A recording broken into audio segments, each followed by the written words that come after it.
Weekend म्हटला की रोजपेक्षा काहीतरी वेगळं झालंच पाहिजे. बाकी दिवशी आपलं रोजचं ते रुटीन चाललेलं असतं. आज वीकेंड होता म्हणून म्हटलं चला बाहेरून मस्त ब्रेकफास्ट करून येऊ आणि मग बाकी दिवसाची कामं होत राहील.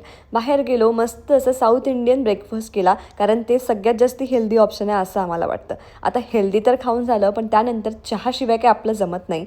चहा हवाच असतो, त्याच्याशिवाय असं काहीच कंप्लीट झाल्यासारखं वाटत नाही. दोघांनी मिळून एकच चहा घेतला आणि त्यानंतर आम्ही गेलो अनायाची हेअरकट करण्यासाठी. आम्हाला वाटलं नव्हतं ती आरामात बसून करू देईल, पण तिने छान अशी हेअरकट करून दिली. आणि त्यानंतर तिचं लुक कसं दिसतं हे सुद्धा मला कमेंटमध्ये नक्की सांगा. तिला टीव्ही आणि फोन शिवाय जेवण कसं भरवते हा प्रश्न मला बरेचदा विचारला जातो आणि म्हणून मी आज तुमच्याशी शेअर करते आहे. तर असं काहीसं आम्ही जेवत असतो आणि आज तिच्या जेवणाचा चार्ज रोशनने घेतला होता.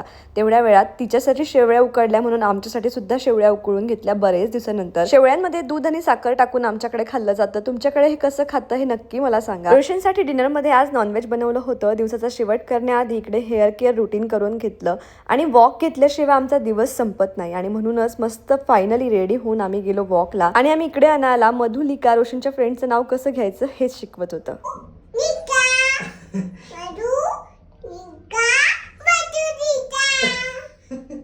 आणि असा केला दिवसाचा शेवट. व्हिडिओ आवडला असेल तर लाईक, शेअर, फॉलो करायला विसरू नका. भेटूया पुढच्या ब्लॉगमध्ये. तोपर्यंत बाय बाय.